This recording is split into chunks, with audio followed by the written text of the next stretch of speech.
If you love classics like we do, then you're going to love what our friends over at Best Classics Ever are giving away this month.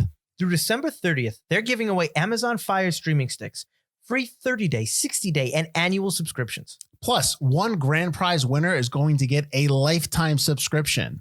You can enter to win on the Best Classics Ever Facebook, Instagram, or Twitter pages, or you can enter at bestclassicsever.com. And if you go there, be sure to check out episodes of our show, The Matinee, streaming free in their Hollywood Canteen section. Hey, I'm Shamar. And I'm Andrew. We're going to be doing a deep dive on all the connected DC animated movies and their cinematic universe. Yes, I'm here to discuss the interconnected storylines and point out how jacked everybody is. And I'm here to share deep comic book knowledge like Batman having his own sneaker line. So check out yet another DC animated podcast. Part of the Forgotten Entertainment family and coming soon wherever you listen to your podcast. Ladies and gentlemen, please notice that exits are conveniently located at the front and rear of this auditorium. When leaving the theater, we suggest that the exit at the front of the auditorium will allow you easier access to the parking areas. Thank you. That's a raccoon, yo. What are you doing? Feeding the raccoon. It's a trash panda. When the three burglars thing happens. Oh, and they're all singing the same line. Yes. No, notice, Jeb, that when they put their hats on, I'm not going to be able to see facial expressions. So that's on you, man. That's on you. Okay, camera rolling. Yeah, I get it. Can I get an interview about Betsy's wedding? No, anything but that. Get lost. Anything but that. Get my hat. Hey, I'm Mike Field. I'm Mike Butler. And you're listening to the Forgotten Cinema Podcast. Each episode, we highlight a film that, for a variety of reasons, was forgotten by audiences. Whether it's because a more popular movie was released at the same time, or the movie simply didn't catch on with an audience in its initial run. We'll discuss what we love about the movie, or perhaps don't love about it, but we'll always recommend you revisit it. If you enjoy our podcast, we want to hear from you. We're on Instagram and Facebook. Find us. Our podcast is available on all platforms with a backlog of 100 episodes for your listening pleasure. This is Christmas week, right? This is Christmas week. The week of Christmas? Yeah, this is our Christmas episode. It is. Merry Christmas, everyone, to those who celebrate. Happy Hanukkah to those who celebrate Hanukkah. What else we got? What are we missing? Happy Festivus for the rest of us. Oh, boy. Happy Kwanzaa as well. That's another one. I'm missing one. Ramadan's in August, isn't it? Oh, I think Ramadan's around here. Is it around that time? I don't know. We're terrible. Womp, womp. Apologies. But happy holidays to everyone that's celebrating with friends and family. What's up? Nothing. I'll take a number 2 with a large fry, a cheeseburger, and a Coke. 2 all beef patty, special sauce, lettuce, cheese, pickles, onions on a sesame seed bun. Nice. Well done. Boom. Ba-da-ba-ba-ba. What? Now we have to pay royalties. What are we doing today? We are doing 2016's The Founder, starring Michael Keaton. The true story of how Ray Kroc, a struggling salesman from Illinois, met Mac and Dick McDonald, who were running a burger operation in 1950s Southern California. Kroc was impressed by the brothers' speedy system of making the food and saw franchise potential. Kroc soon maneuvers himself into a position to be able to pull the company from the brothers and create a multi-billion-dollar empire. This is... Sorry. Hang on. I apologize for nothing. Okay. The Founder's rated PG-13. No, I'm sorry. Yeah, we're doing The Founder. Woo! Runtime 115 minutes. Rated PG-13. 115 minutes. 115 minutes. Oh, right. Yeah. You okay? You always do the minutes. I always look at hours and minutes. Well, I'm doing minutes. I know. That's an hour and 55 minutes for everyone out there. I got you. All right. Rated PG-13. Production budget of $25 million. So it has 2 release dates, has a limited release date and a wide release date. Now, the limited release date is technically it was released at the ArcLight Theater in Los Angeles, so it could get Oscar consideration. So that is December 7th, 2016. But we're not going to use that date because it was like one theater and one location. Who cares? Right. Its wide release date was Friday, January 20th, 2017, and an opening weekend of $3.4 million. Domestic did 12.7, worldwide $24 million, so barely broke even. But that should not dissuade you from seeing this film. Production company was Film Nation Entertainment, The Combine, and Fallaro House Productions SA, whatever that is, distributed by the Weinstein Company. Yes, I know, boo. This came out on the 20th of January. It came up against Triple X, The Return of Xander Cage. Triple X 2. The best part of Triple X 2, The Return of Xander Cage, was Ice Cube returning. Yeah, that movie's terrible. It's really bad. Split which I like. And I like that it's in the Unbreakable universe. And I still like Mr. Glass, even though it's not as strong. I like it. It's not as strong. I'm not sitting here putting it on our list, but I just like seeing the characters again. I like, yes. Okay. I know we have an active dislike for modern Bruce Willis. Yes. Modern Bruce Willis is just really unlikable. I'm sorry, but he just is. I'm sorry. I mean, it's great. You're rich and super powerful and you can do whatever you want. Fine. But your movies stink. Also, you had the resurrection of Gavin Stone. Do you remember I remember the poster for this movie. You remember the trailer, the resurrection. Remember, he's like an actor, and it's a faith-based film. He's an actor, and he gets in trouble, so he goes to do the play. I remember with DB Sweeney's like the priest or whatever. Oh man, it's terrible. Another one. Was Bruce Willis on that? All right. So you also had on the 27th of January, which is the week after, you had Resident Evil: The Final Chapter. You're gonna have to tell me which one that is because is that when they're in Vegas? I think it's the desert one because that's also the one where the stunt woman lost her arm or whatever. No, it's terrible. Yeah. Why are you bringing this? Because that's how I remember that's the last one. All right. You also had A Dog's Purpose and the movie Gold. And then the week before, which was the 13th, you had Monster Trucks, which is the truck is the actual monster. Right? That was the kids movie, right? Yeah. Did Dexter like that movie? We did not watch that movie. Yeah, he was 5 when he just came out. He was not doing. It's time to find Monster Trucks. You had The Bye Bye Man, Sleepless, Patriots Day, which I really like and we should put on our list, Silence, and Live by Night. You ever see Patriots Day? I've not seen Patriots Day. You always talk about Patriots. It's about the Boston bombing. Yeah. Yeah, it sounds really depressing. It's not. No, it's not. It's good. It's really good. Okay. Sorry. I mean, it's sad, obviously, what happened. But anyways, this movie was directed by John Lee Hancock. He did The Rookie, The Blind Side, and The Little Things more recently. What's The Little Things about? Little Things with Denzel Washington. And that's right. Okay, yep. Written by Robert Siegel, who did Turbo, Cruise, and The Wrestler. Cinematography by John Schwartzman, who was nominated for an Oscar for Seabiscuit. He also did Airheads, the Adam Sandler film, and Jurassic World. I think he's doing Jurassic World Dominion too. Composer was Carter Burwell. He was nominated for an Oscar for his composing Carol and 3 Billboards Outside Ebbing, Missouri. That's a very good film. Agreed. He also did In Bruges, an adaptation. Edited by Robert Frazen, who's done The Company Men, The Highwaymen, and Smokin' Aces. And then produced by Don Hanfeld, Jeremy Renner, and Aaron Ryder. Hanfeld has done Aztec Warrior, Kill the Messenger, and the TV show Nightfall. I think he's a partner with Renner. I'm talking about the actor Renner, who's produced it. All right, you don't have to moan and grumble. I said, "Wow." Oh, I didn't know he was I didn't know he just produced stuff. Well, he doesn't have a long list of credits. He's produced The Throwaways, and he's producing his TV show The Mayor of Kingston, which is on Max. What? Is that HBO Max? Is it HBO Max? I don't know. No, it's Hulu or FX, Paramount Plus, maybe. Something. I always see ads for it on one of the streaming networks. Something like that, yeah. And then Aaron Ryder, who did Memento, Greyhound, and The Prestige, to name a few. You had Michael Keaton, as Butler said, who plays Ray Kroc. He was nominated for an Oscar for Birdman. He's also in the movie Spotlight, which is an awesome film. And he is in the upcoming TV show Dope Sick, which is the limited series on Hulu, which I want to see. But it's not upcoming when we're talking about it. That's true. It's already out. I also want to see, he also is in a movie where he plays the litigator for the 9/11 families. Yes. I can't remember the name of that movie, but I want to see that too. That's also streaming. I think that's straight to streaming or something. Is it straight to streaming? Yeah, I think so. Nick Offerman as Dick McDonald. He's in the TV show Parks and Rec. He's in We're the Millers, and he's also in the upcoming TV show A League of Their Own, which I did not know they were remaking. John Carroll Lynch as Mac McDonald. He's from Fargo, Crazy Stupid Love, and Shutter Island. Linda Cardinelli as Joan Smith, who ends up becoming Ray Kroc's wife at the end. She's in ER. Scooby-Doo and Brokeback Mountain. BJ Novak as Harry Sonnenborn. It's in TV show The Office. He plays Ryan the Temp. Inglourious Bastards and Saving Mr. Banks. I believe Hancock directed Saving Mr. Banks as well, which is probably the connection there. You had Laura Dern as Ethel Kroc. She won an Oscar for her role in Marriage Story. She was nominated for an Oscar for Wild and Rambling Rose, and she's also in a show, that we did for Blue Velvet. She's also at Dr. Ellie Sattler. Correct. You don't have to keep giving me the Jurassic Park now. I'm going to keep giving you the Jurassic Park. Justin Randall Brooke as Fred Turner. He was in the TV show Halt and Catch Fire and movie The Birth of the Nation.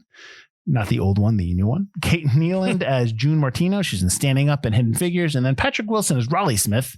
He's in the Conjuring trilogy, Watchmen, and Hard Candy. I don't know why Patrick Wilson's in this film. Oh, you know what? Because I think he's friends with Hancock. Also, he's in a movie we did. The Limo Driver. Oh, Stretch. Yeah. Wilson's also in The Alamo, which I believe Hancock directed as well. So there's probably that connection there. Okay. All right. Spoiler alert, Butler. I love this film. Spoil. Surprise, surprise. You pick a film that you love. It's an awesome film. So, and you never saw it, right? I didn't, because we, for some reason, only had this. We didn't have it theater long. for like a week. This is one of the movies that before we get what you feel about it, this is one of the films that I watched this movie and I'm just like, this movie is really, really good. Why is this movie not? Why was like it came and went? Yeah, and it's it was January. just completely it's a dumb month. So it's completely dismissed. I don't understand how this movie just like nobody sees it, and everybody I tell that sees this film, like when I posted it that hey, I'm now watching The Founder. Yeah, I got multiple messages like great film, underrated film. It's like why was this film not like heralded, when it came out? I don't know why. Maybe it's some kind of conspiracy theory between McDonald's. Exactly. And McDonald's has too much power. They're like, whoa. Yeah. Like, what's going on here? Well, real quick, what'd you think of the film? I thought it was great. It's fantastic. It's phenomenal. Yeah. I do think Michael Keaton just plays Michael Keaton playing Ray Kroc. Although they say he studied Kroc in various. Well, here's the thing. They show some Kroc footage at the end, and I'm watching it going, that is not what Michael Keaton. It is Michael. You could tell it's Michael Keaton just in his mannerisms, but he does his voice is a little gravelly and stuff like that. He is doing something there, but you can definitely tell like it's Michael Keaton. Obviously, he's got some Beetlejuice moments. That's fine. That's but him. I love it. It makes I would rather watch Michael Keaton be Ray Kroc than Ray Kroc be Ray Kroc, because Ray Kroc just seems like a stodgy old, Southern salesman. Yeah. Michael Keaton's far more watchable than that. Mm-hmm. But no, I loved it. The main thing that I loved about this film is the pace. I think is it my very first note? I don't know. I didn't do your notes. No, it is my second note. My first note is that you always get fucked at the drive-thru. The quote from Lethal Weapon, because that's what happens at the beginning. Yeah. But my second note is this movie moves so fast, it's hard to write notes. I really only have 8 viewing notes. I don't have a lot of. I don't have like, it just keeps moving. Mm-hmm. And for a movie that's like a historical biography or just like a history of something, that's almost never the case. Yeah. They're usually, even if they're really well done, they're usually really slow. This movie moves at like a breakneck pace. Mm-hmm. It is so watchable. It is so quick. It's really, really good. It's fun. I just really enjoyed the way the movie moved. Even if this movie had 15, 20 extra minutes into it, I think you would still feel that way, because this movie is about you're following the journey of one man's vision to what McDonald's becomes. Yeah. So it's very focused. Right. It's almost like one of the big criticisms of House of Cards, aside from the obvious one where at the end of the season with Kevin Spacey and his personal problems, is the fact that the first 2 seasons of House of Cards are about him getting to the presidency. And then and so you're like, yeah, let's go. You're all into it. He's an anti-hero, obviously. And then he gets it. And the third season, it's just like, now what? Like because you don't know, because there's no hill for him to climb. Right. So when you look at The Founder, his hill to climb is what his vision is of McDonald's. Right.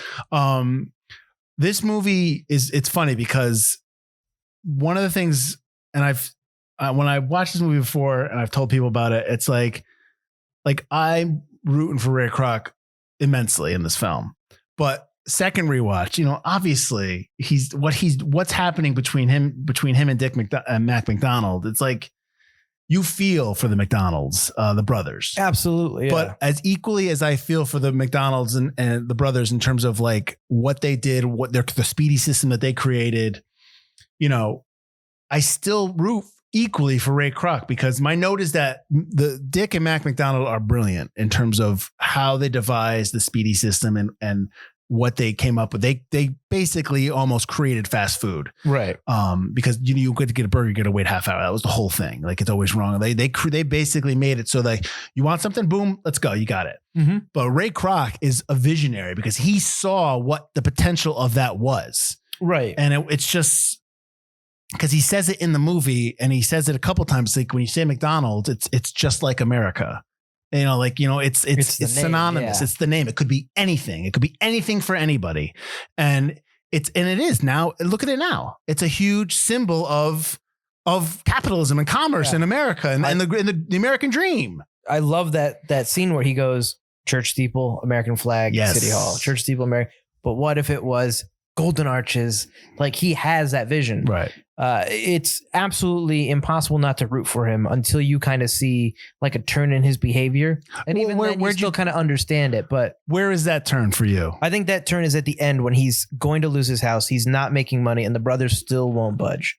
And it's kind of also, as much as you kind of hate him for it, I was telling, because my fiance actually watched most of this movie with me. I got to poke her awake a bunch of times. Come on, But, Elise. I told her, I was like, as much as he's kind of a villain right now, it's hard not to agree with him because the brothers kind of force him into the position of he's got to make some changes and they won't budge. But I think it's at that point where he's about to lose his house. All he wants to do is change the milkshakes to the powder to save hundreds of dollars, which back then is a ton of money on that refrigeration fees. Yeah. Like I understand if all your places are losing money, you've got so many locations Mm-hmm. and you're still breaking even. You're Mhm. about to lose your house. Mm-hmm. Like, come on, you gotta make some concessions at some point. Well, I see. I don't. When he mortgages his house, I view that just as you're taking it. You're betting on yourself. Oh yeah. Yeah. So I don't. I think. I meant like that when he's about to lose it and he changes and he does the milkshakes anyway. Right. Well, when he talks about in the movie, he talks about how it's not dog eat dog, it's rat eat rat, and you have to and he has that conversation with Mac, and he tells him it's like. You look at your competitor and he is drowning. I got to go over there and shove a hose in his mouth. So it's a hose down his throat. And he tells Max that, can you do that? Can you say the same? And Max says, no, I can't. And that's right there where it's almost like Ray Kroc telling him that is almost where it's like a self-actualization, a self-realization of Kroc, where he's like, he knows this is who he is, and he knows where he wants to go, and he knows how he needs to get there. And unfortunately, he needs to get rid of the McDonald brothers. Yeah. And to be honest, and they do it in the movie. Like the whole thing that turns it around is when Sonnenborn tells him, "You're not in the food business. You're not in the burger business.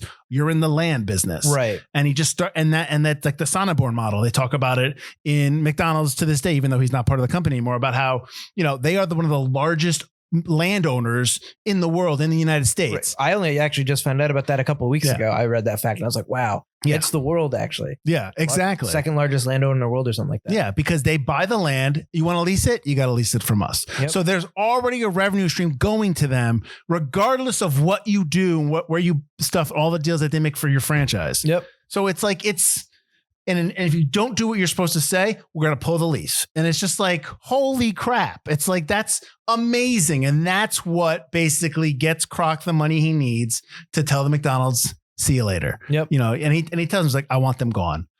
Just, Don't break the contract. Yeah, exactly. Dude, I don't care. Yeah. I don't care. But to be fair, Ray Kroc gives them, like, you look at it and it's like he gives them all the chances in the world. He gets told no and no and no. Mm-hmm. And when he finally tells Mac, I'm sick of being told no. Yes. You kind of as the audience go, yeah, because that's all. Yeah, all you hear. I mean, we have the luxury and the know what McDonald's has become, right? But Kroc was the one that put the arches together. Like, so the arches were always separate in all the buildings in terms of Dick McDonald's original design. But Ray Kroc was the one that had them put them together to form the M. And that was his design. And it's just, I love that you never see it until the real estate logo goes up. And that's the first time you see the M's finally. I'm like, oh, there they are. I mean, like, it is a dick move when he gives them their burger stand back. And they got to remove the name. And the next time you see him, like, new location, the San Bernardino, California area. And it's just like right across the street. Yeah. I was like, come on, man. But honestly, come on, you got to step on their throat at that point. Maybe I'm just a bad guy, but I admire the heck out of what Ray Kroc did. I do. I admire it because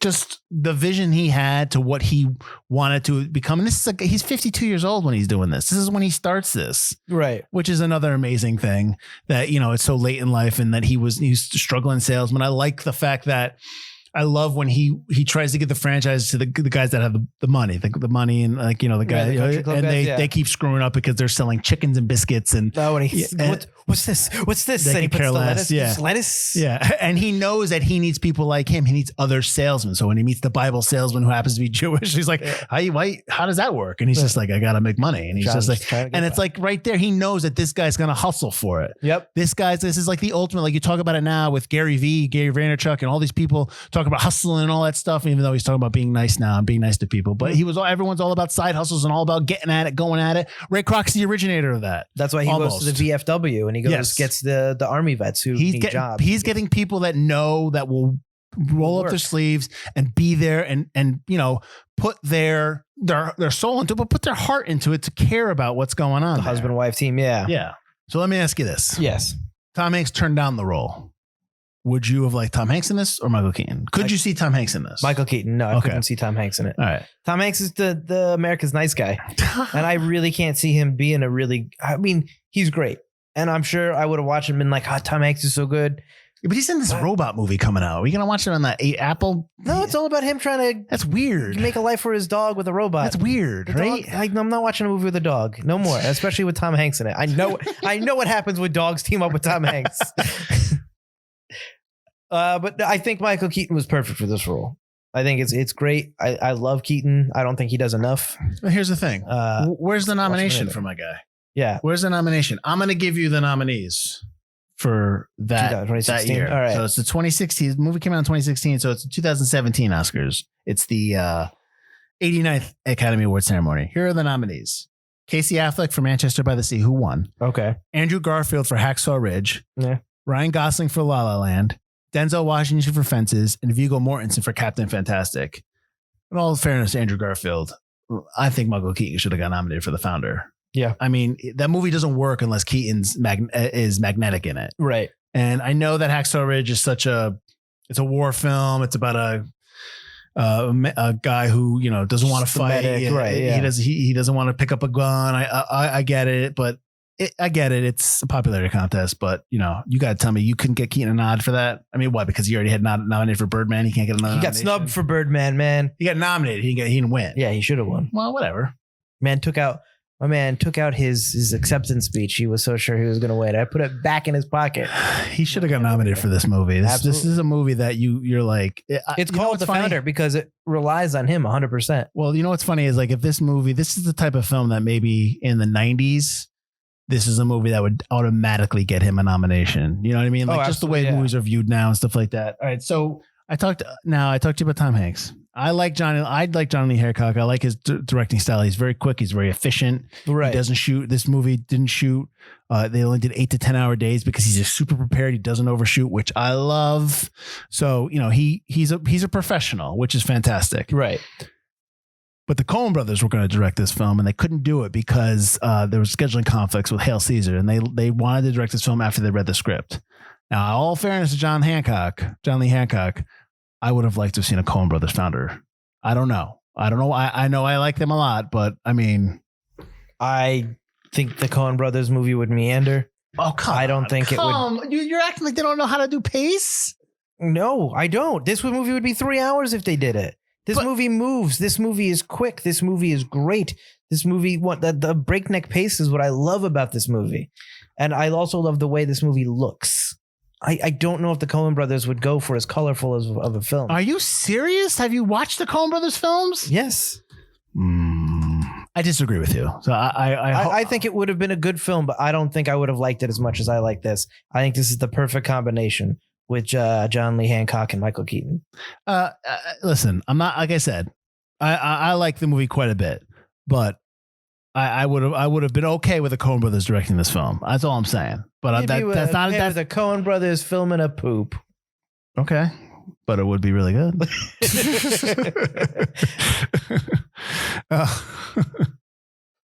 Well, Hancock turned down the directing gig twice, and then he read a script, and then he changed his mind. So the script must have been really fantastic. It's got a lot of great moments. The script's got a lot of great moments in it. Got a lot of great dialogue. And so, yeah. Yeah, absolutely. Well, I guess while we're talking about the production of the film. I got a couple other notes in terms of just, how things were done. So that McDonald's restaurant that you see all the time when the different locations, when they keep opening them up, right? That's actually one spot. They actually built it in a parking lot, and they just redressed it. And they had it in one spot, and then they would just redress the front and the back and stuff like that. They would just create like a different look to it. So it's the same restaurant, and it's actually up to code. They actually built it from specs up to code. It was a working restaurant, and the walls could move so they can go in and out of it in terms of just shooting, whatever, which I thought was great. The scene when Ray Kroc calls, when Dick calls Ray to talk to and have that big fight, he's just like, I see you about the packets of milkshake. Yeah. And he's like, yeah, I got a call from my friend in San Antonio who said that he received the packets of powdered milkshake. And so that whole, no, I'm sorry. That's not the scene. The scene is when he's on the phone with them. Is that when the scene was on the phone? Yeah. No, I take it back. No, they're in the back office. Yes. So the McDonald's are in their office, but in the back of their restaurant, and they have the huge fight on the phone. He's like, and he tells them, no, I don't care. He basically says, come sue me, whatever. I'm breaking the contract. Right. So their restaurant, the back office of their restaurant was on a set, and adjacent to that set was Ray Kroc's office. So they're back to back. They're in the same set, two different locations.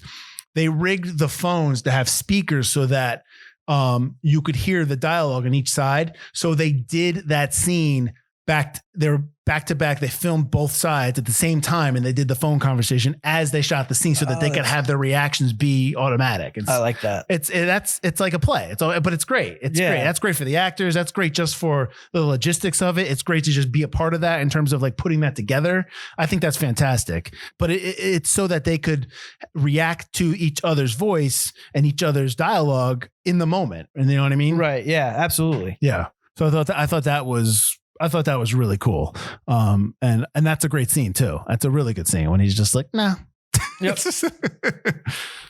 Well, looking up Ray Kroc stuff, I think it's weird that they skip a wife and they ignored that he has a daughter. Yeah. Well, I mean, again, you're gonna get that with biopics. You have to just you have to streamline the story. Right. Which is one of the things I kind of appreciated. Is that they just kind of like, the movie's not about that. It's about his obsession with getting McDonald's off the ground.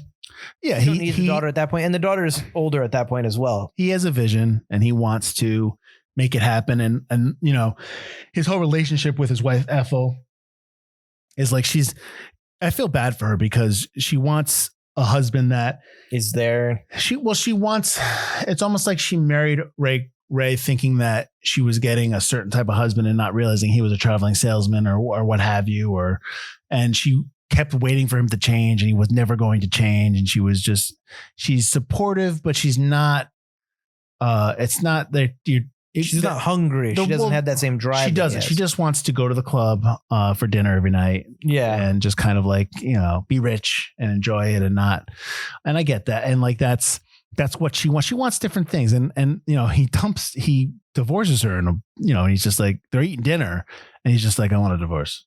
And he just keeps eating. I'm just like, all right. Do you want the pepper? I want a divorce. Yeah. And I know in real life, like he talked with her family first before like saying that he's going to, whatever it was, I guess. And then he has the divorce. He's like, she gets a house in the car. She doesn't get one single stock of McDonald's because she wasn't supportive of it. So he wasn't going to honor that. Well, it's weird because she is supportive at the end. She's like, I found this couple. And he's like, you're right. Forget that. You're right. I think she's always one step behind. When she finally gets it and she tries to be supportive, he's moving on to a new thing. Yeah, that's true. And I think they do a good job of not hiding just the effect of Ray Kroc's meteoric rise in terms of just what he's doing, because what he's doing to the McDonald's isn't great. The McDonald brothers, it isn't great, but it's business, and it's probably more of a condemnation of Ray Kroc, which is I'm not saying that in a bad way, of what he did to Ethel, not, having her being involved with McDonald's moving on in terms of what he was doing. I get that, the wanting of another man's wife. I know when he meets Joan. Yeah. Which he had another wife before Joan. Yeah, I know. There's obviously they skip a middle wife.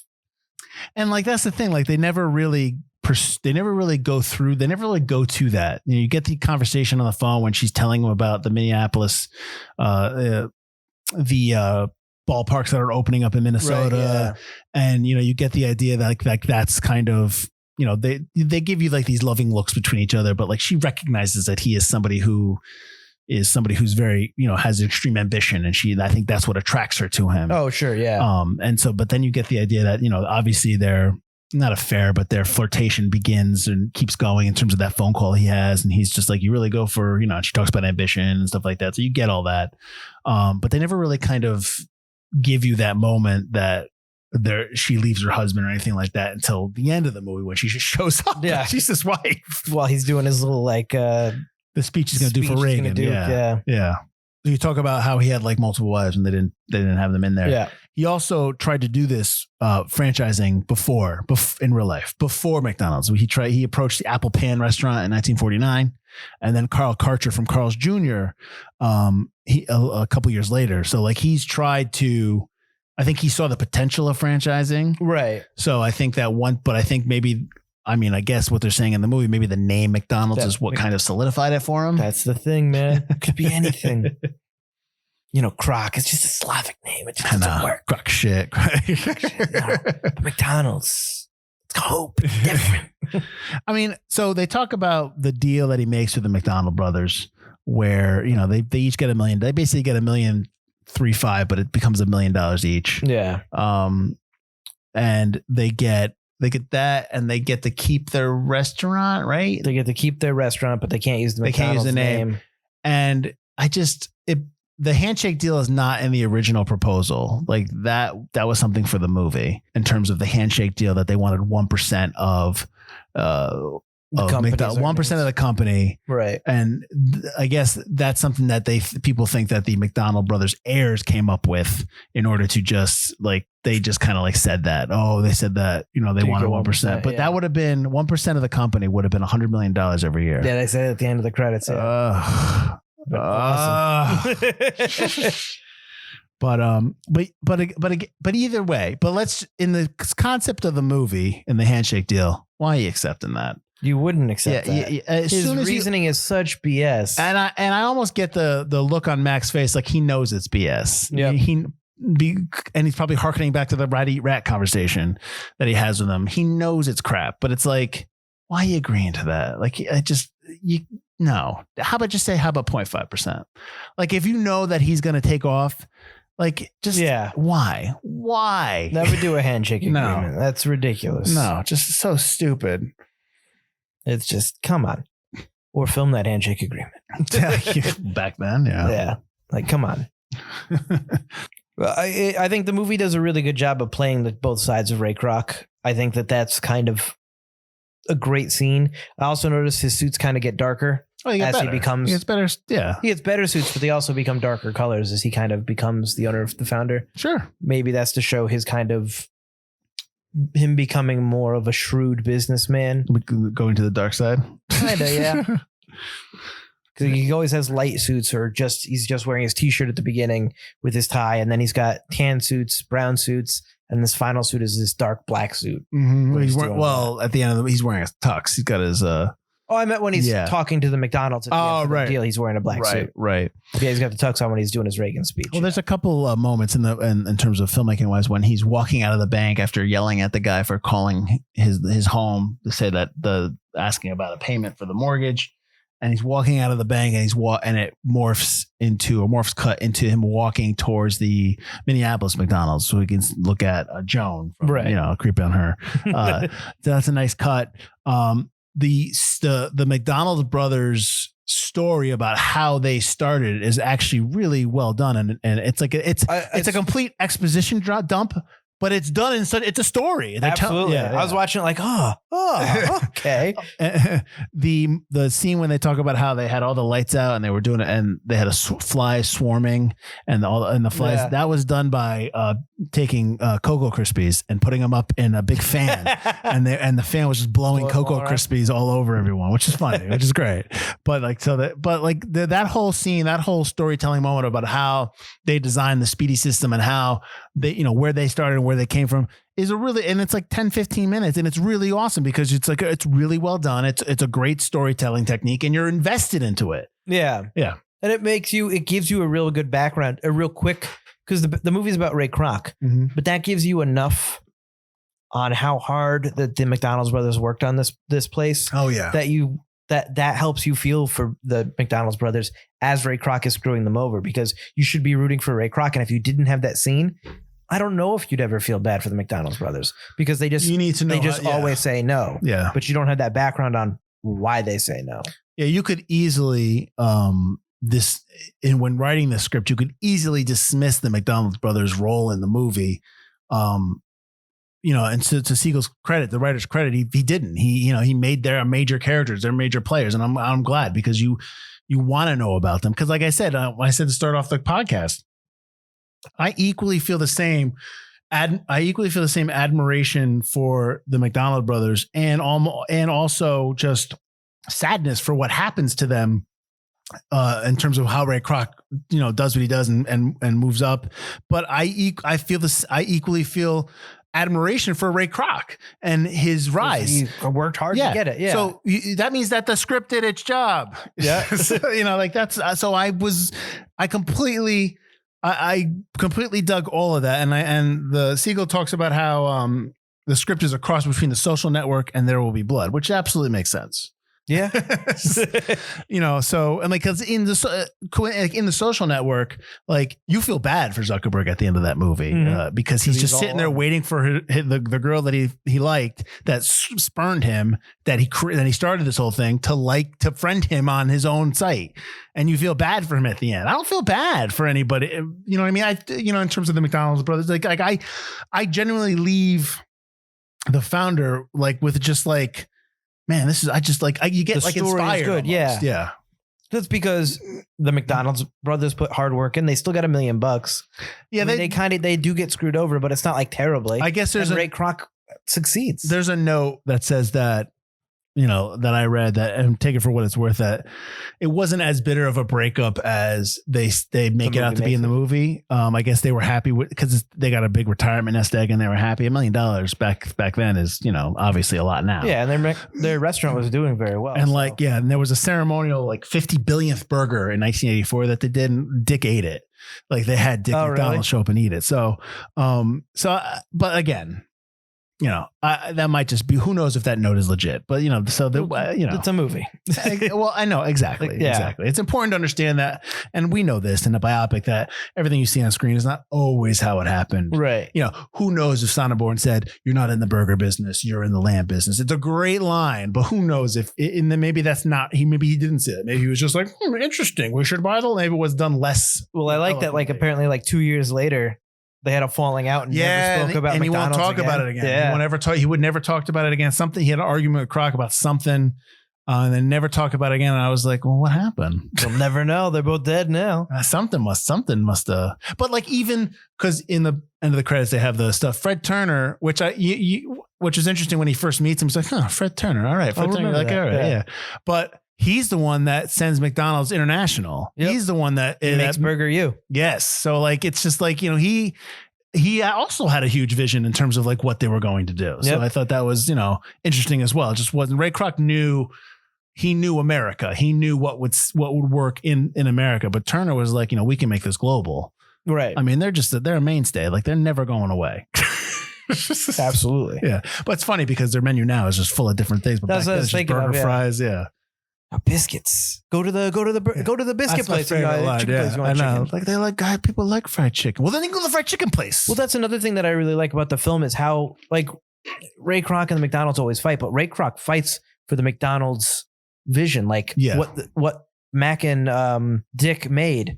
He's absolutely all for that. No other stuff, just burgers, just milk. And he keeps that model going, and he's really persistent about making sure those burgers are good, making sure that it's well timed and stuff like that, and everything's cleaned. Do you think that if the McDonald's brothers were lockstep with Ray Kroc, that it would have just been, they would have been like, let's go, and it would have been the three of them? Do you think like, or do you think like, because Ray Kroc never in the movie, Ray Kroc never struck me as somebody like he would take ideas from anybody. So, sure. And all these people had ideas. They were part of the team.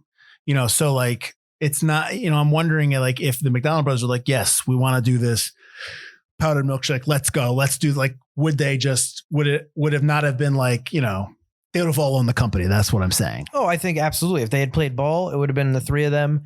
I think it would have exploded maybe the same, but faster. Mm-hmm.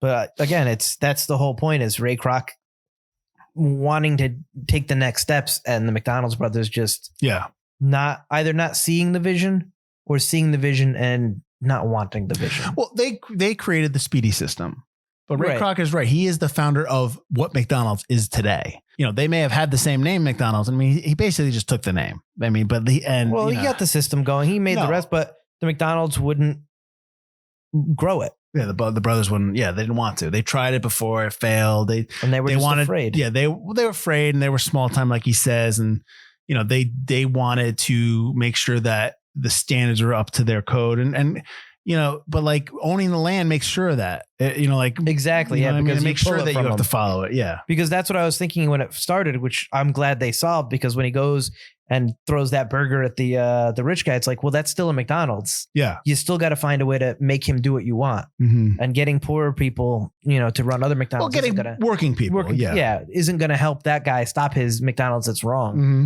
But by leasing the land, you now do that and say, now it's mine. Yeah. Now you got to stop selling that chicken and biscuits. But then here's chicken McNuggets. He probably still bought them out and probably had somebody else. Oh, I'm sure he had to buy them. Yeah. The original release date of this was going to be the 25th of November.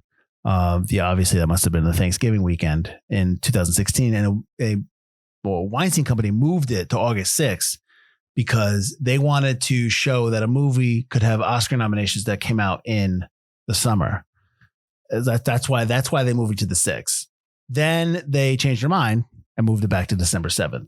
But I got to know for the Weinstein Company, it's called Silence of the Lambs. That came out in the summer, and that got Oscar nominations and it got Oscar wins. So I don't know what you're trying to prove, idiots. But we already know that. Well, we already know that. There's no more Weinstein Company. So no, I get that. You're all right. For a lot of reasons. But yeah, no, it's just, we want to show that a movie can win Oscars and go in the summer. We already know this. Yeah. I think. Which also is baffling because this whole idea of movies coming out in Oscar season and the huge promo campaigns that happened for that started in '98 with Shakespeare in Love, which was put out by Miramax, which is the same people that owns Weinstein. I mean, you're trying to show people something that you created. You did this. Whatever. I think this movie would have done really well in the summertime, just because it's McDonald's. Here's my question, and I didn't look it up, but. So because it's based on an autobiography, how are you able to use the McDonald's name? How are you able to use it? Because they're so ingrained in society that it's almost like you can. Well, I was wondering the same thing because Ray Kroc's not necessarily the bad guy, but he's not seen as the greatest guy in this. Right. And if you look at McDonald's website, which I did afterward, they have a biography on Ray Kroc, and it makes him seem like a saint. Like literally, like he should be put somewhere. It's like he tried to be an ambulance driver for the Red Cross in 1917, and the war ended, but he had noble intentions. And I was like, oh my God. He wrote that, I'm sure. But McDonald's does they're okay with people taking like the piss out of him. Look at Super Size Me. They totally allowed him to do all that stuff and gave him the rights for all that branding. It's almost like they're too big to fail. They can't, it won't hurt them. Exactly. They were like, yeah, go ahead, do a documentary that they shouldn't eat at McDonald's 5 days in a row, because they shouldn't. But they will. And it doesn't matter. Yeah, exactly. Because they will. Yeah. Or they'll eat here 1 day a week, and it's still okay because we'll still make a bajillion. They must. They feed 1% of the world. Can you imagine? I know, right? At any time. Right? Ridiculous. Ridiculous. It is. But I believe it. Absolutely. I mean, again, they're like his whole idea of in the movie where he's like church, steeple, flag, McDonald's. Like there's probably, I know there's a McDonald's in where I live. Is there a McDonald's in Newtown? I mean, they're all over the place. Oh yeah. All over the place. So driving down to Florida a few weeks ago, from all the way from Connecticut to Orlando, you constantly see the arches. Yeah. And you just know, that's one of the things is also like, you just know you can get the same meal the burger's going to taste the same, the fries are going to be, you know what you're going to get. You know it's going to be open. You know this. You know the milkshake machine's not going to be working. No, exactly. Can I get a McFlurry? No, absolutely. It's broken. They're looking into that too, I heard. They're actually physically investigating, like, what the hell's going on? Yeah, go ahead. But it's, you know, Ray Kroc's right. You know that's a safe place. Like, that's a place you can go. Yeah, for families. You know, like, no matter what, there's a McDonald's there you can go to. Yeah. Yeah. And you know, I listen, I don't eat at McDonald's because I don't eat meat. I mean, I'll have the fries and stuff like that, or like the Coke every once in a while if I don't. McDonald's Coke.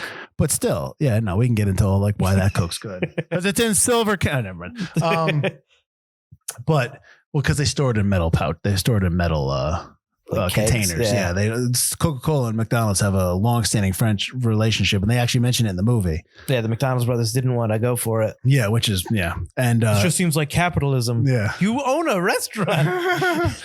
But because that McDonald's and Coca-Cola's relationship was so strong in the beginning, because it's almost like that was Coke's like biggest thing. Like that was like that put them where they were. That McDonald's gets Coca-Cola in metal containers, not like when you get plastic bibs at the theater or wherever you're going, they're in plastic bibs. McDonald's is the only place I think that gets it the way they get it, which is in metal containers. So that's why the Coke tastes differently. Also because the straw is a little bigger, but that's why the Coke tastes different at McDonald's than anywhere else, is because that's legit. Why? Because Coke gives them the good stuff. Oh, so there you go. So then now you know. Just slur them straight from the queen. Also stop drinking Pepsi. But but yeah, so the movie is a great story. It's done very well. You know, I'm curious. I mean, we could talk about why we think it's forgotten. Because to be honest with you, I don't get why more people haven't seen this film, and maybe now they have because it's been out on DVD and video and I know streaming. It was on Netflix for a long time. Yeah, no, maybe now people have discovered it. Yes, but like back then, like the box office take is it's too low for me. I don't understand why it's not bigger, because it disappeared. This is a movie that needed word of mouth, and it only lasted like in our theater for like a week or two. And I had wanted to see it and I wasn't able to because it disappeared.